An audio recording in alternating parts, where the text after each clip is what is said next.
نذیر تارڑ اس وقت تقریب سے خطاب کر رہے ہیں. درمیان بیٹھے ہیں سارے شیریں عمران صاحبہ کی قیادت میں.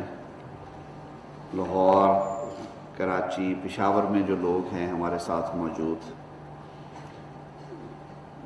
مجھے بڑی خوشی ہو رہی ہے کہ جو کام بہت پہلے ہونا چاہیے تھا کم از کم دیر آئے درست آئے ہو گیا. اور یہ اس ماڈرن ٹائم کے لیے یہ اب لگژری نہیں ہے، یہ آپشن نہیں ہے، یہ ایک کمپلشن ہے، یہ ضرورت ہے. کیونکہ نہ صرف اس سے رفتار میں اضافہ ہوتا ہے، نہ صرف ان چیزوں سے آپ پیپر لیس ورکنگ کی طرف جاتے ہیں، بلکہ جو سب سے بڑی چیز ہے اور جو سب سے زیادہ فائدہ مند ہے وہ ہیسل فری ہے نا. یہ سارا کچھ دیکھیں، آپ اپنا ڈسلوج ہوتے ہیں اپنے اسٹیشن سے، میں لائرز کی اب بات کروں گا یا جو ڈپارٹمنٹ ریپس آتے ہیں میں ان کی بات کروں گا. کہ آپ ٹریول کرتے ہو، ٹریول کرنے کی وجہ سے پیٹرول کا خرچ ہے، انرجی ہے، پھر بورڈنگ لاڈجنگ، یہ ساری ایکٹیویٹی کر کے آپ پہنچتے ہیں یہاں پہ، اور پھر یہی ساری ایکٹیویٹی آپ کی واپسی پہ. تو آج کل تو آپ ماڈرن ٹائمز میں we are living in a tech world. The entire world is actually in our hand, which is our smartphone. So you can reach out to anywhere and everywhere. اللہ تعالیٰ نے انسان کو عقل دی، شعور دیا، اور انسان میں جستجو پیدا کی کہ وہ چیزوں کو ڈھونڈے. اور یہ ہمارے دین کا بھی حکم ہے کہ تحقیق کرو اور تلاش میں رہو. ہمارے نبی صلی اللہ علیہ وسلم کو بڑا پسند تھا کہ کہتے تھے کہ علم کی جستجو جو ہے وہی انسان کے معراج ہے. اور اس دور میں انہوں نے کہا جب مینز آف کمیونیکیشن نہیں تھے اور سویلائزیشن ٹو سویلائزیشن ہی باتیں ہوتی تھیں، انہوں نے کہا چین بھی جانا پڑے تو جاؤ، علم حاصل کرو. اور آج دیکھیں ہم کہاں پہ کھڑے ہیں. الحمدللہ جو 21ویں صدی کی دنیا ہے اس نے پچھلے 25-30 سالوں نے یا 50 سالوں نے وہ کچھ کر دکھایا ہے جو ہزاروں لاکھوں سالوں میں نہیں تھا ہوا. ہم وہ جنریشن ہے جنہوں نے یہ ساری ٹرانسفارمیشن ہوتے ہوئے دیکھی ہے. کہ ہم میں سے میجورٹی نے جو اس کمرے میں بیٹھے ہوئے ہیں، ہم نے ٹرنک کالز، وہ جو بک کرا کے بات کی جاتی تھی، وہ ایرا بھی دیکھا ہے کہ آپ کال بک کرا کے پھر بیٹھ جاتے تھے، ایکسچینج سے دوبارہ گھنٹی بجتی تھی اور آپ کی بات کرائی جاتی تھی. ہم نے ڈائل والے ٹیلی فون بھی دیکھے اور ٹیپ والے بھی دیکھے، وہ جو سیاہ فون ہوتے تھے.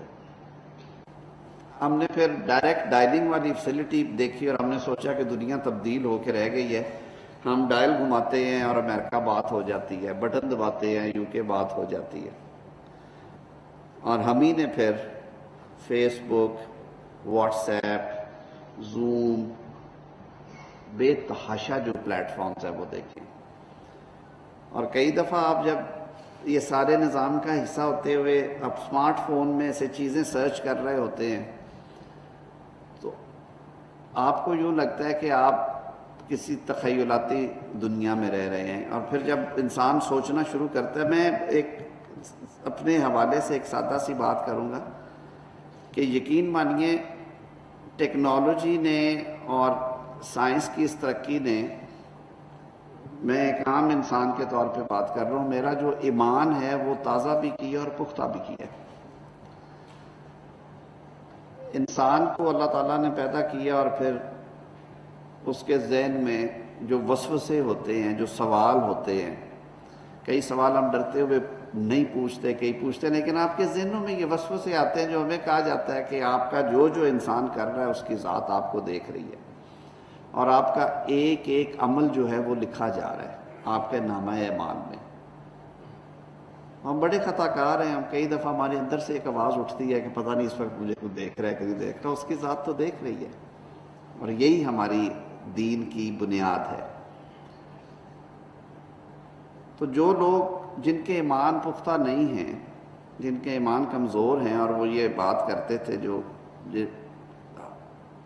مختلف مذاہب کے لوگ کہ جی یہ دیکھیں یہ کانسیپٹس ہیں ان کے، یہ کیسے ممکن ہے. جو کئی ملحد لوگ ہیں وہ یہ بات کرتے تھے دیکھیں جی ہر وقت آپ کو کون دیکھے گا، کیا کرے گا، کیا کر رہے ہیں. یہ باتیں ہوتی اس دور میں.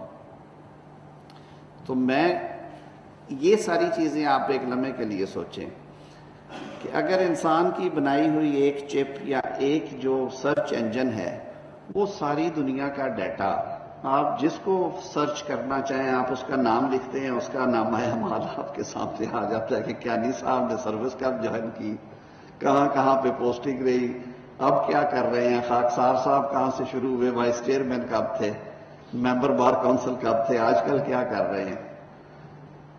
تو وہ ذات جس نے یہ کائنات بنائی اور یہ سارا نظام چلا رہا ہے، اس کے سپر انجنز اور اس کے معاملات تو پھر کہاں کے کہاں ہوں گے. میں تو کہتا ہوں کہ یہ وہ علم ہیں جو آپ کے ایمان کی پختگی اور زیادہ لاتے ہیں. اور آج کے دور میں دیکھیں الحمدللہ ہم کہاں پہ کھڑے ہیں کہ آپ نے اسلام آباد میں بیٹھ کے کنیکٹ کرنا ہے، نیو یارک میں کنیکٹ کرنا ہے، مدینہ منورہ میں آپ کے عزیز گئے ہوئے ہیں روزہ رسول صلی اللہ علیہ وسلم کی زیارت کرنے کے لیے. آپ نے کنیکٹ کرنا ہے مکہ مکرمہ میں حرم شریف سے، آپ کو لائیو کو بھیج رہے ہوتے ہیں کہ جی میں نے طواف کیا، ابھی آپ کو دعاؤں میں یاد کر رہا ہوں. سبحان اللہ. یہ کس ایرا میں ہم رہ رہے ہیں اور اس پہ اللہ تعالیٰ کا ہمیں شکر ادا کرنا چاہیے. اور جیسے میں نے بات شروع کی تھی کہ ہم لوگ وہ جنریشن ہے جنہوں نے یہ ساری ٹرانسفارمیشن ہوتے ہوئے دیکھی ہے. ہم میں سے بہت سارے جو ہیں انہوں نے 60s میں اسکول جانا یا اپنا بچپنا شروع کیا، اس کے بعد 70s آیا، اس دہائی میں جو ڈیولپمنٹس آئیں، پھر 80 کی دہائی تھی، وہ چیزیں زیادہ تر ٹیلی ویژنز اور ٹیلی فونز اور ان پہ تھی. اور پھر جو 90 کی دہائی آپ کو دکھایا جا رہا ہے وفاقی وزیر قانون اعظم نذیر طاہر کی جانب سے تقریب سے خطاب کیا جا رہا ہے. جدید ٹیلی کام اور اس سے متعلق جو ٹیکنالوجیز ہیں اس پر وہ گفتگو کر رہے ہیں. انہوں نے کہا کہ آج کا دور پچھلے دور سے انتہائی ڈیفرنٹ ہے. اہم خبر